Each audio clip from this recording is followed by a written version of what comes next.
Hello friends, welcome back to General Surgery Made Easy. This lecture is actually the continuation of previous two videos regarding lymphedema. In this video, we are going to deal with investigations and management of lymphedema in detail. Regarding investigation,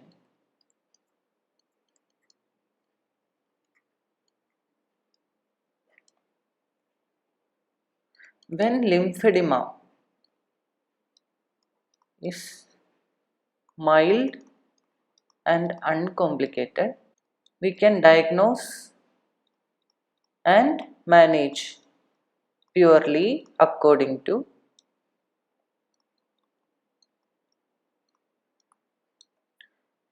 history and physical examination finding.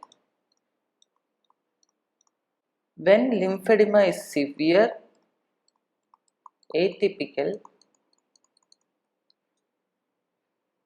or multifactorial, we need specific investigations to confirm the diagnosis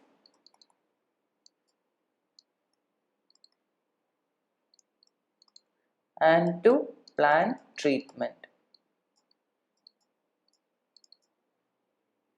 So, the investigations for lymphedema can be divided into routine test and specific test. What are the routine tests? Complete blood count, blood urea, serum creatinine, serum electrolytes, liver function test, thyroid function test, total protein, albumin, FPS, blood smear, chest x-ray, etc. So what are the specific tests? Number 1, lymphangiogram.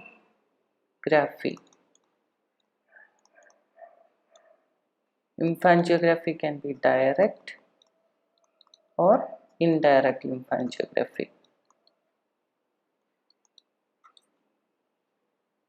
Number 2, isotope lymphoscintigraphy. What are the other specific tests? CT scan, MRI scan, ultrasound with Doppler, and pathological examination.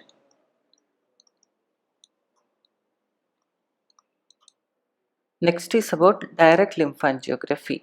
In this test, we will inject contrast material directly into one of the peripheral lymphatics and serial visualization of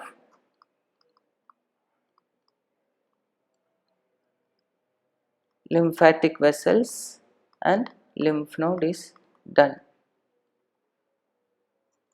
So, direct lymphangiogram is the gold standard for demonstrating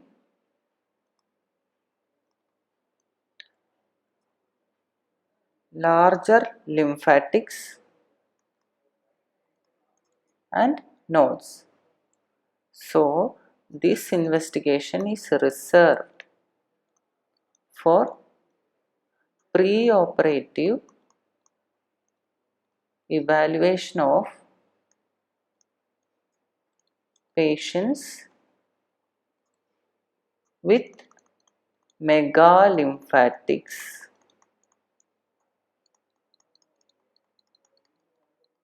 Next is regarding indirect lymphangiogram. In indirect lymphangiogram, water soluble non-ionic contrast material injected intradermally into one of the interdigital space and radiographic visualization is done. So, indirect lymphangiography is better to demonstrate distal lymphatics, but not good to demonstrate proximal lymphatics and nodes. Next is about isotope lymphoscintigraphy. In isotope lymphoscintigraphy, radioactive technetium labeled protein or colloid is injected intradermally into one of the interdigital space and serial radiograph is taken with the help of gamma camera. So, isotope lymphoscintigraphy is the primary diagnostic test.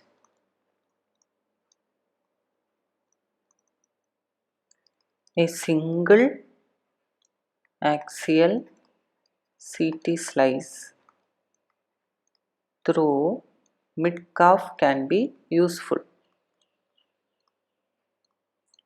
What are the interpretation?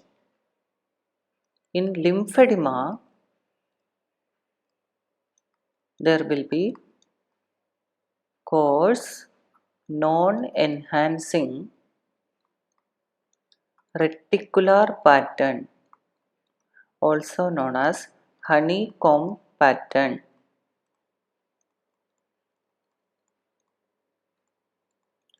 is seen in the enlarged subcutaneous space.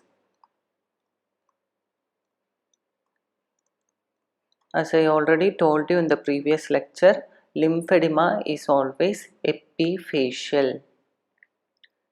In venous edema,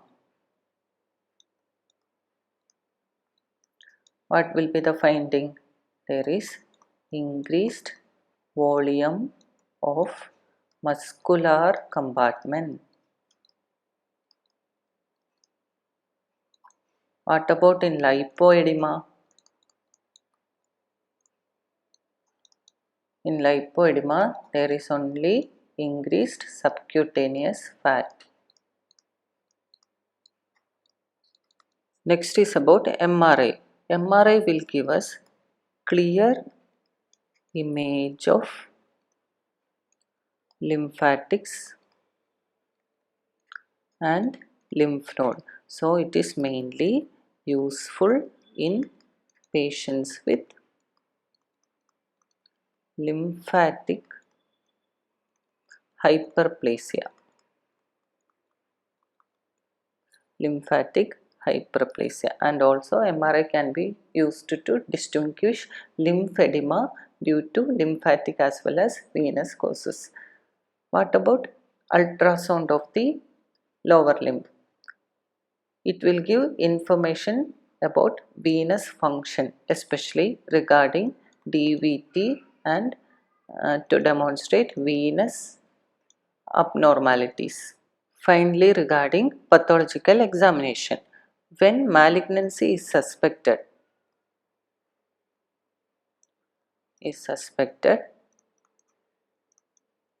we can do biopsy either from the lymph node or from the skin. Lymph node, from the lymph node we can take FNAC, true cut biopsy or excision biopsy, depending upon the size of the lymph node as well as nature of the skin lesion. And skin biopsy is the diagnostic test to confirm lymphangiosarcoma.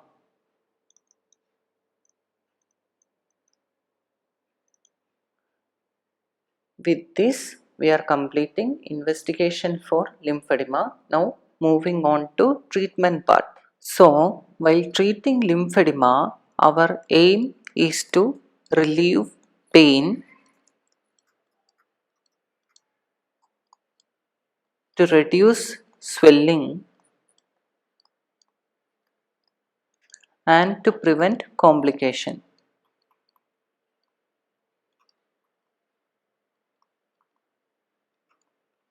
So what are the methods to relieve pain? NSAIDs and opioid analgesics.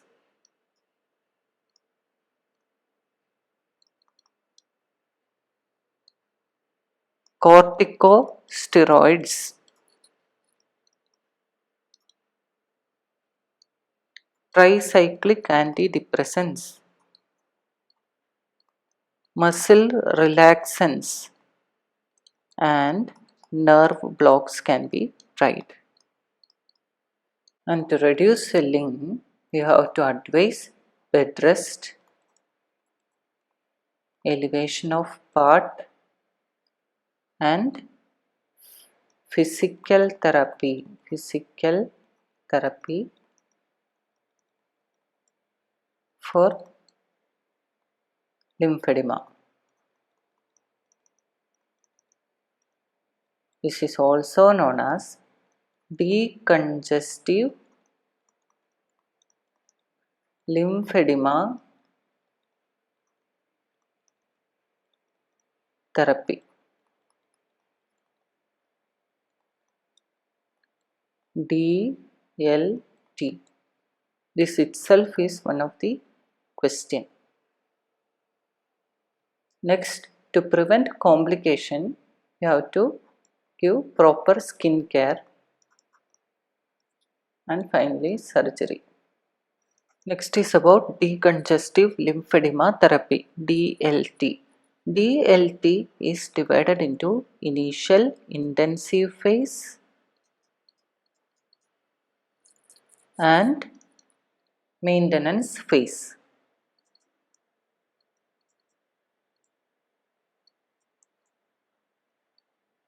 Intensive phase is therapist led care.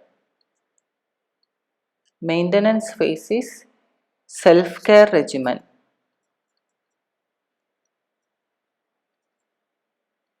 With occasional professional intervention. So, what are the components of intensive phase? First is skin care. Second is MLD, that is manual lymphatic drainage, and MLLB, that is multi-layer lymphedema bandaging or compression garments or sequential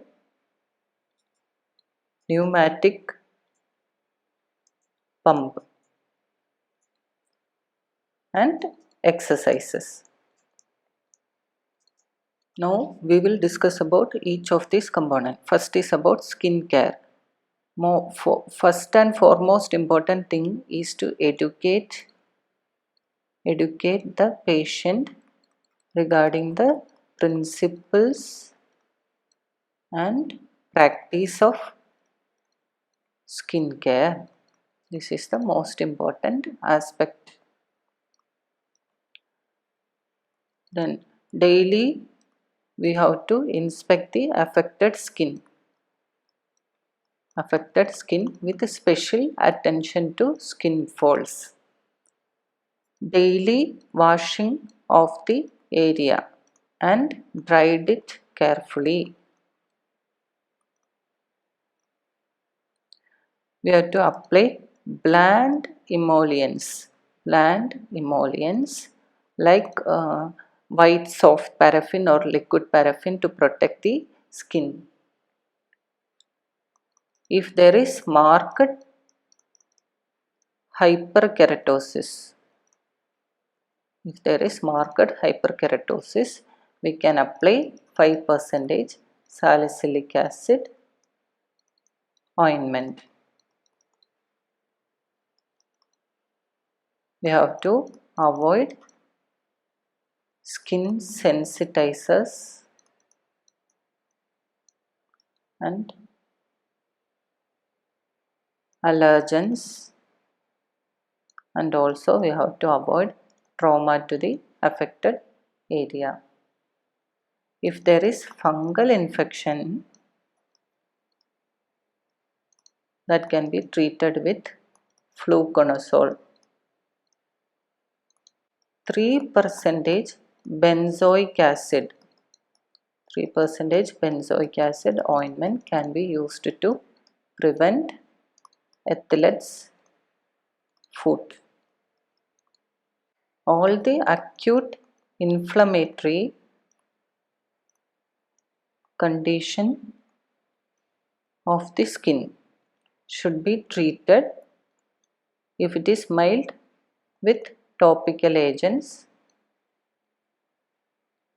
If it is severe, we have to use IV antibiotics, especially penicillin. Now regarding manual lymphatic drainage. The aim of the manual lymphatic drainage is to evacuate the fluid and protein from the interstitial space and to stimulate the lymphangion contraction.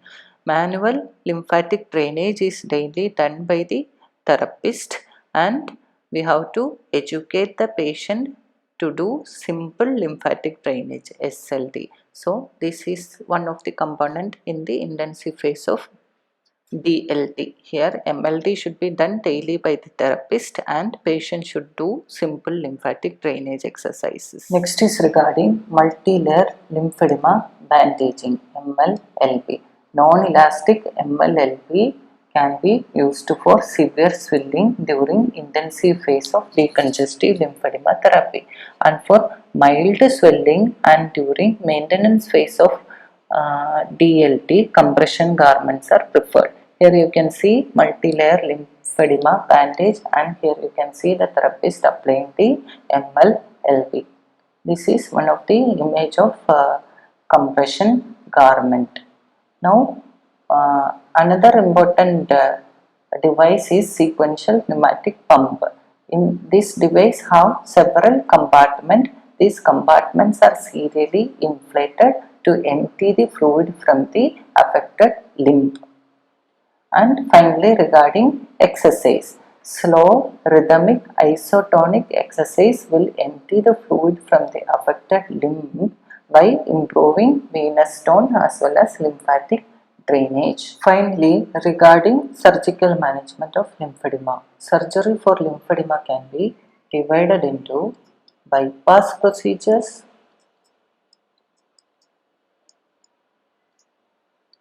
and limb reduction procedures.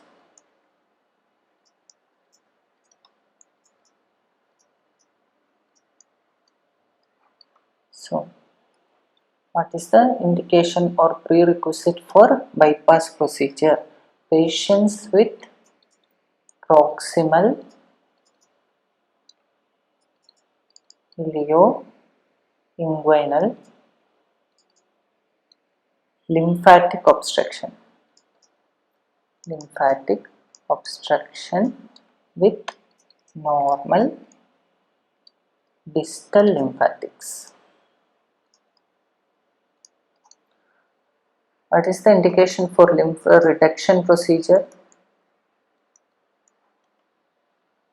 Severe lymphedema affecting mobility and livelihood. These patients require limb reduction procedures. What are the bypass procedures available? Number 1 is omental pedicle. Number 2, skin bridge. This is also known as Gillies operation. Next is anastomosing lymph node to vein. This is known as Nebulowitz procedure. Nebulowitz procedure. Next is LL mucosal patch. This is known as Kinmonth procedure.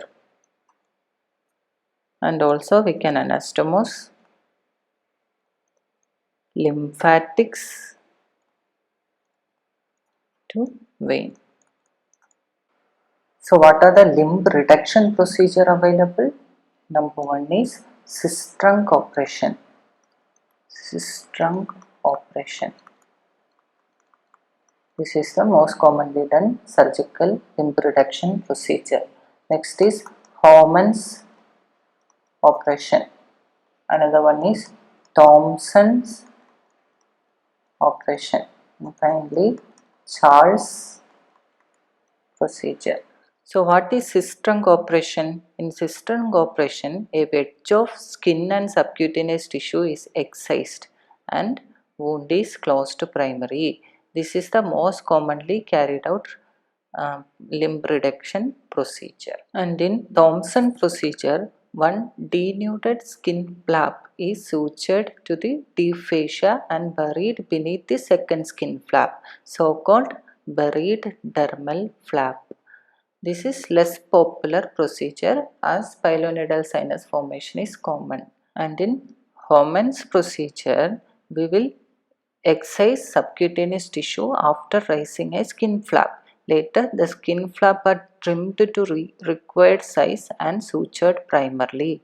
At least 6 months between operation on the medial and lateral side is required for proper outcome, and this is one of the most satisfactorily done operation of the lymphedema of leg, and the complication of this procedure is flap necrosis. Finally, regarding Charles operation. This Charles operation was initially designed for the treatment of filariasis. In this procedure, we will excise all the skin subcutaneous tissue down to the deep fascia with coverage of the raw area using SSG. This is not commonly done due to unsatisfactory cosmetic result, and graft failure is also not uncommon. Here you can see a patient who underwent Charles operation. Here you can see the post-operative outcome of the patient. Cosmetically not good. So with this procedure I am completing my lecture on lymphedema. Thank you.